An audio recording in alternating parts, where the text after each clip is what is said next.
Summer 1943, Virginia. When German POWs reached America, it was the most unusual sight for them. Private Karl Mueller stepped off the ship. He braced for hatred and stones. A veteran of the Afrika Korps, he was trained for the enemy's rage. Instead, there were green lawns and tidy houses. A boy stood near a fence and tossed him an apple. Karl hesitated, waiting for the trick, the blow that must follow kindness. But under the Geneva Convention, there were rules, there was food, there was order, yet no rule could explain the child's smile or the simple gift in his hand.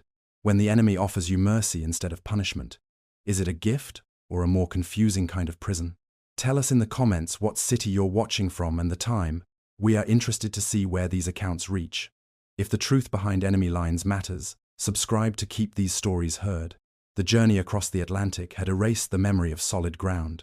For Private Karl Mueller, the swaying deck of the Liberty ship had become the entire world, a world of grey water, grey sky, and the bitter smell of salt and sweat. For weeks, he and the other captured men of the Afrika Korps had been cargo, their fate as uncertain as the weather. But in the summer of 1943, the voyage ended. They had arrived in Newport News, Virginia, a place that existed only in rumor and in the dark warnings of their officers. The propaganda had been clear and constant. America was a nation of brutes, a mongrel society that hated the German soldier with a primal fury. They were told to expect public humiliation. They would be spat on, cursed, and paraded through the streets as monsters before being sent to brutal labor camps from which no one returned. Every man who walked down the gangplank that humid morning was prepared for the worst. Karl kept his eyes down, his shoulders tensed for a blow. He felt the coarse wood of the gangplank shift under his thin-soled boots, and then a jarring stillness. American soil. He risked a glance up. There was no jeering mob. There were no stones flying through the air. Instead, there were docks bustling with an order he did not expect. American soldiers, guards, moved with a calm efficiency. Their faces were not masks of hatred. They were businesslike. Some even looked bored. Beyond the chain-link fences, Karl saw something that felt impossible. A street lined with small, neat houses, each with a patch of impossibly green grass in front of it. Women stood on their porches, watching. They weren't screaming curses. They were simply observing, their arms crossed. And then he saw the children. A few of them stood near the fence, their faces alight with a simple, uncomplicated curiosity. They looked well-fed. Their clothes were clean. One of them, a boy no older than 10, waved. A small, hesitant wave. Karl froze. He looked at the man next to him, who stared back with the same disbelief. They had been enemies just months ago, fighting in the dust and heat of Tunisia. Now they were a spectacle. That was when the boy did it. He reached into a bag, pulled something out, and tossed it underhand over the fence. It was a lazy arc of red against the blue sky. Karl flinched, instinctively certain it was a rock. The object landed with a soft thud in the dust near his feet. It wasn't a rock. It was an apple, bright red, perfectly round, and without a single blemish. For a long moment, no one moved. The German prisoners stared at the apple as if it were a grenade. This had to be a trick, a humiliation. Pick it up, they would laugh. Take a bite, they would mock the starving German. Karl's mind raced through the warnings from the Reich's radio broadcasts. Trust nothing, accept nothing. The Americans use kindness as a weapon to break your spirit. He felt the eyes of his fellow prisoners on him. He felt the eyes of the American guards. He could not show weakness, but the boy was still watching, his expression open and patient. Slowly, Karl bent down. His fingers closed around the apple. It was real. It was cool and smooth in his palm. He straightened up, clutching it tightly, his knuckles white. He looked at the boy. The boy smiled a wide, guileless smile, then turned and ran back toward one of the houses. There was no laughter, no taunts. The American guard nearby, a sergeant with a tired face, merely motioned with his head for the line to keep moving. He hadn't even seemed to notice. Karl slipped the apple into his pocket. It felt heavy, a solid piece of evidence that contradicted everything he had been taught. He walked forward in a daze, following the others into a large processing shed. Inside, they were ordered to form lines. Army clerks sat at wooden tables, their typewriters clicking away. Names were taken, ranks recorded. It was bureaucratic and impersonal, not violent. At one station, a nurse tended to a man with a festering cut on his arm. She worked quickly, her hands sure and professional. Carl recognized her kind. Practical, no, nonsense. But when she finished, she gave the soldier a small cup of water. It was a simple, human gesture. It was another crack in the wall of his certainty. The voice of his company commander echoed in his head, a memory from a dusty trench in North Africa. If you are captured, you have lost your honor. Your life is over. The enemy will give you no dignity. But here, his name was written on a list. He was given a number. He was being processed, not erased. He was still a prisoner, a defeated soldier thousands of miles from home. But the shame he expected to feel was being replaced by a profound and unsettling confusion. What do you do when the world you were promised turns out to be a lie? What happens when the monster you were sent to fight treats you like a man? The apple was still in his pocket, a silent testament to an America that was not supposed to exist. Carl held onto it as they were marched toward the trains that would take them deep into the heart of this strange and contradictory country. He did not eat it. He could not. It was more than food. It was a question, and he had no idea how to answer it. The train ride south was a blur of motion and color. Through the guarded windows, Carl saw a country vast and green, so different from the scorched earth of North Africa and the bombed-out cities he remembered in Germany.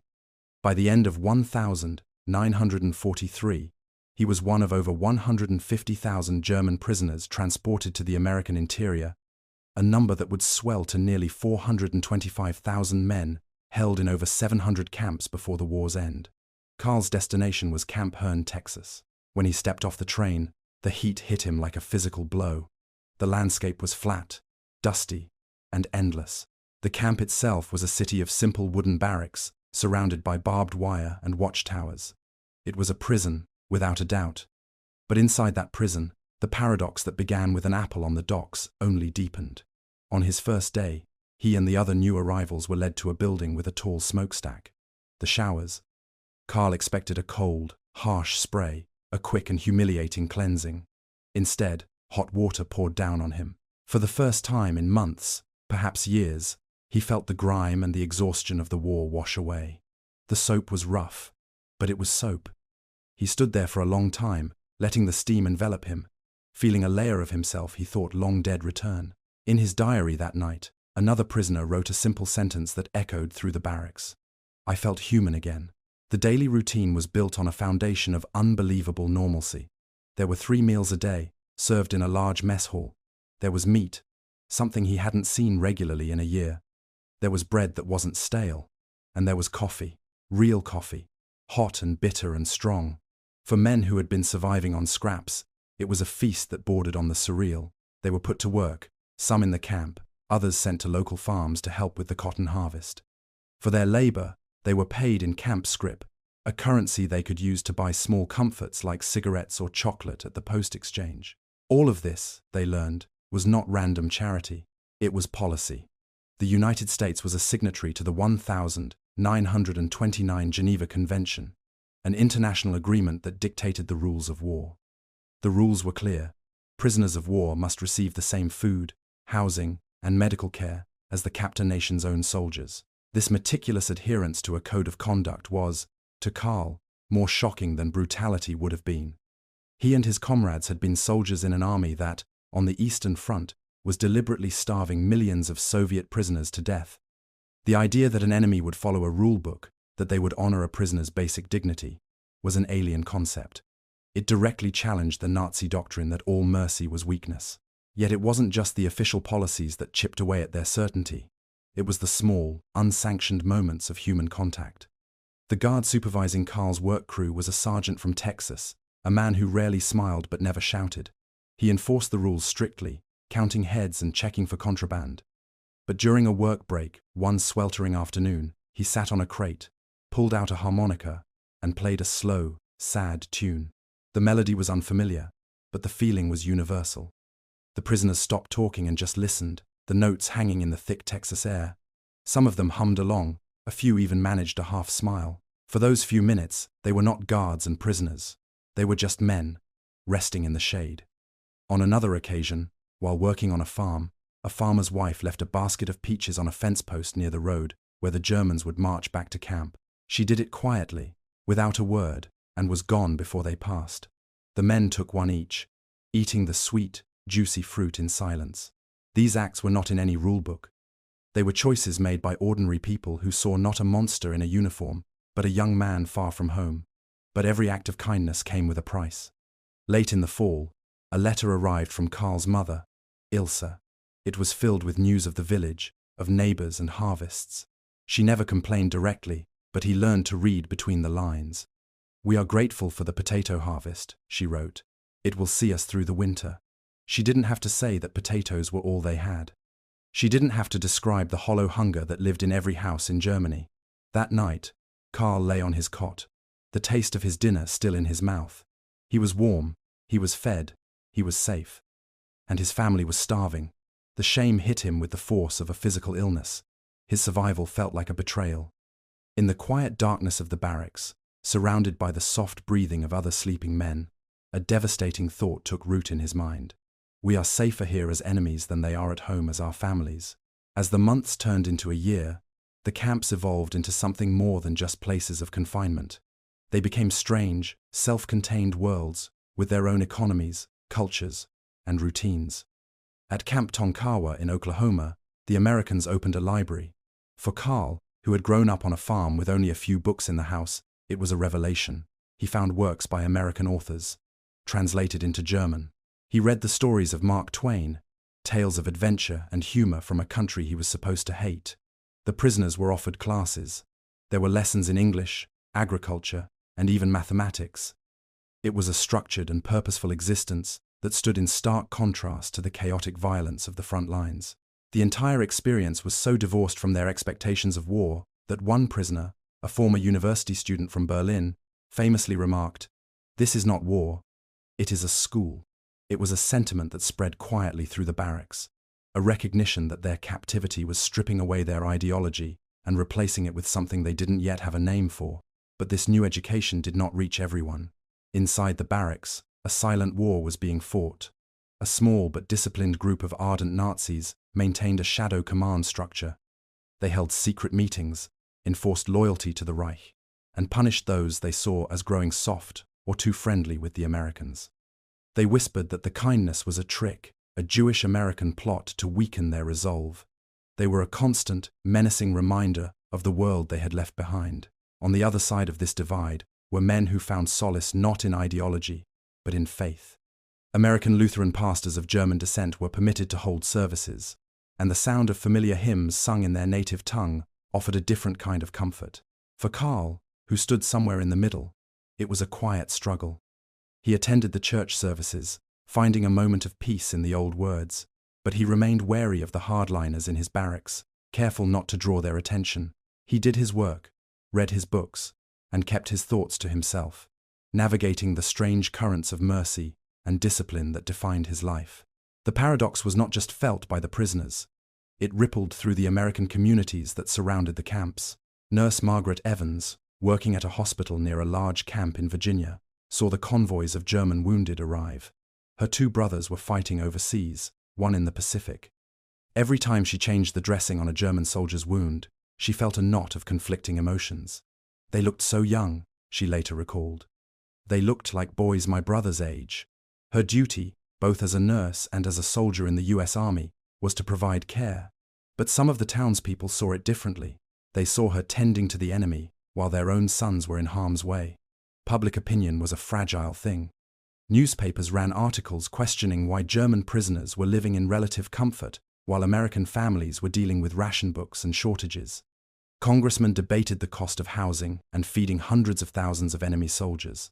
The American government was caught between its commitment to international law and the rising anger of a nation at war. The mercy shown to the POWs was not an easy or popular choice. It was a deliberate policy, a testament to a code that had to be defended even at home. Then, in May of 1945, everything changed. The war in Europe was over. Germany had surrendered. A wave of complicated relief washed over the camps. The fighting was done. Their families, they hoped, were safe. The men began to speak of going home, of rebuilding their lives. But new rumors began to circulate, darker and more persistent than the usual camp gossip. The rumors were confirmed by the camp commanders a few weeks later. They were not going home. Not yet. The Allied powers had made a new agreement. The millions of German prisoners held by the Americans would be used as a labor force to rebuild the continent they had helped destroy. Most of them, Karl included, would be transferred to Britain or France for years of hard, forced labor. The news landed like a death sentence. The Geneva Convention, the rulebook that had protected them, suddenly felt like a temporary convenience that had been discarded now that they were no longer a threat. The kindness, the food, the fair treatment, had it all been a lie? Was this the punishment they had been expecting all along, simply delayed? The feeling of betrayal was swift and absolute. One evening, sitting outside the barracks, a man from Karl's unit wept quietly. He had just received a letter describing the near-famine conditions in his hometown. He looked at Karl, his face a mask of anguish, and whispered the words that would haunt them all. "We had peaches here. At home my sister eats grass." The years that followed Germany's surrender were a bitter epilogue. Karl, along with tens of thousands of other prisoners, was shipped not home, but to France. There, the rules of the Geneva Convention no longer applied. They were no longer POWs. They were a disarmed enemy force, a title that stripped them of protections and turned them into nameless laborers. The work was grueling, clearing rubble, rebuilding roads, and working in mines under the watch of guards whose hatred was open and undisguised. The food was scarce, the barracks were cold, and the small dignities they had known in America vanished completely. This, Karl thought, was the punishment he had been trained to expect from the very beginning. The American mercy had been a strange, temporary island in an ocean of war. The memory of it now felt like a cruel joke, a brief taste of a life he could never have. The despair in the labor camps was a thick, suffocating blanket. The men worked in a grim silence, their hopes ground down to a single, primal desire: to survive long enough to go home. It was not until 1947 that Karl was finally released. He journeyed home to Hesse on a series of crowded, rattling trains, crossing a country that was a ghost of the one he had left. The cities were skeletal ruins, the fields were fallow, and the faces of the people were etched with a weariness that went bone deep. When he finally walked into his family's village, he found the old stone church scarred by shrapnel and several houses gone entirely. His mother, Ilse, embraced him at the door of their farmhouse, her arms thin but strong. She had survived, but the joy of his return was fragile, shadowed by everything they had lost. In the days that followed, Karl learned of the hunger years, the bitter winters, the neighbors who had not returned. He saw the suspicion in the eyes of the other villagers. He was one of the lucky ones, they seemed to say. He had surrendered. He had been in America, the land of plenty. Whispers followed him down the lane. "Traitor," they called the men who came back from the American camps. "They ate white bread while our children ate tree bark." The accusation was a wall of silence Karl could not breach. How could he explain the confusion of Camp Herne? How could he describe the shame he felt eating a warm meal while his family starved? To speak of it would sound like a boast. To admit to the fair treatment felt like a betrayal of his people's suffering. So, like many of the other returning prisoners, he said nothing. He buried the memory of hot showers and peaches and Mark Twain's books deep inside himself. He worked from dawn until dusk, pouring his grief and confusion into the hard, physical labor of rebuilding the farm. The war had taken his youth, and the peace had stolen his story. For years, he was haunted not by the horrors of combat, but by the memory of kindness he could not share. But some memories refused to be buried.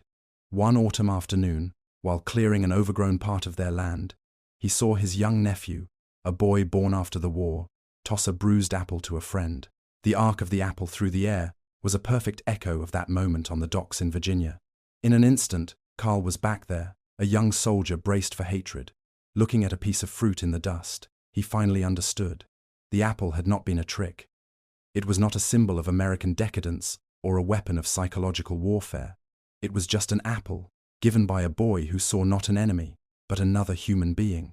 It was a single, small act of grace in a world consumed by ideology and violence. That simple gesture had planted a seed of doubt in his mind, a seed that had survived the propaganda, the shame, and the years of hard labor. It told him that the world could be broken, but it could also be mended, one small act at a time. Decades later, when he was an old man with grandchildren of his own, he would finally tell the story. He would speak of the men who found in captivity not just survival, but an education in humanity.